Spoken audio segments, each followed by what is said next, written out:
Hello and namaste everyone. Welcome to my new vlog, new day.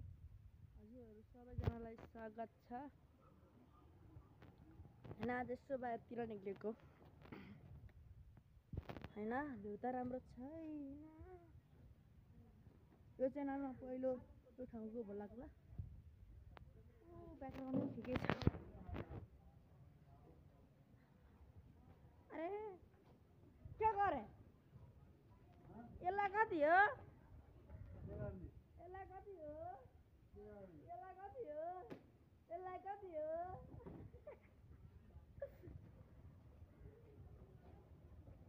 चोरी नास्या यसको अनु हेरेर पर्छ के देखि होला अब पाउ प्रचार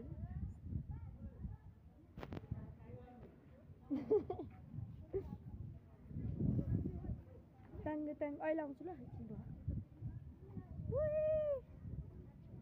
केही छैन ल अब ब्याकग्राउन्ड यतापट्टि यस्तै छ।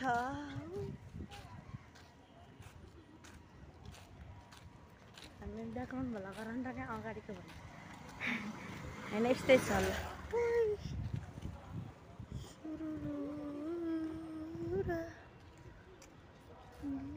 ल फाइनली जिएनएस पिज्जाको अगाडि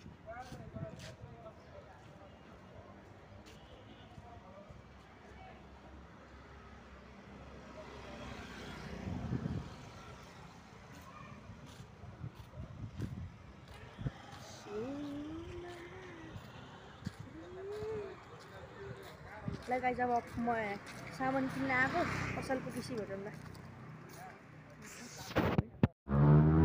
हेलो गाइस मैले यही भिडियोको अघिल्लो क्लिपमा भनेको थिएँ दसैँ तिहार छठ पछिको नेपाल काठमाडौँमा अहिले चलबल बढेको छ भनेको थिएँ। तर आज यस्तो भिड भएको छ। शेषमती पुल यहाँको भ्यू देखाउँदैछु हैन यस्तो भिड भएको छ। मैले अघि बिहान अघिको क्लिपमा भनेको थिएँ नेपालमा दसैँ तिहार छठ पछि आज चहल पहल बढेको छ। हेर्नुहोस् पारिपट्टि खोलामा यस्तै भिड छ, यता नि यस्तै भिड छ। ट्राफिक दाइले यताकोलाई पठाउनु लानु भएको छ, यताकोलाई बोलाउनु भएको छ हैन गाइस। हेर्नु यस्तो जाम छ कि। हेलो गाइस फाइनली पसल पुग्यो। म चाहिँ यता दहीहरू दुध लिन आएको। यता शुभकामना दही डेरी कहाँ छ भित्र है। ल अब म अहिले सामान किने पछि भेटौँ ल।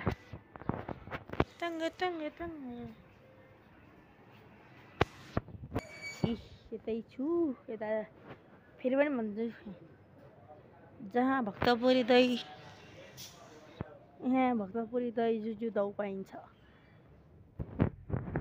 शुभकामना डेरी बालाजु 16 तर यता रहेछ काभ्रेली शुभकामना डेरी उद्योग।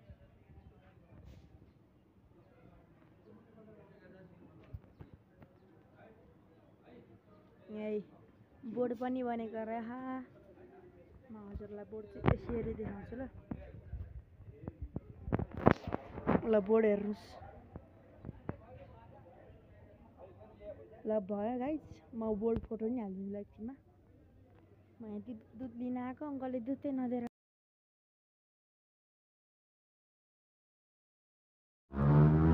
हेलो गाइस मैले यही भिडियोको अघिल्लो क्लिपमा भनेको थिएँ दसैँ तिहार छठ पछिको नेपाल काठमाडौँमा अहिले चलबल बढेको छ भनेको थिएँ। तर आज यस्तो भिड भएको छ। शेषमती पुल यहाँको भ्यू देखाउँदैछु हैन यस्तो भिड भएको छ। मैले अघि बिहान अघिको क्लिपमा भनेको थिएँ नेपालमा दसैँ तिहार छठ पछि आज चहल पहल बढेको छ। हेर्नुहोस् पारिपट्टि खोलामा यस्तै भिड छ, यता नि यस्तै भिड छ। ट्राफिक दाइले यताकोलाई पठाउनु लानु भएको छ, यताकोलाई बोलाउनु भएको छ हैन गाइस। हेर्नु यस्तो जाम छ कि।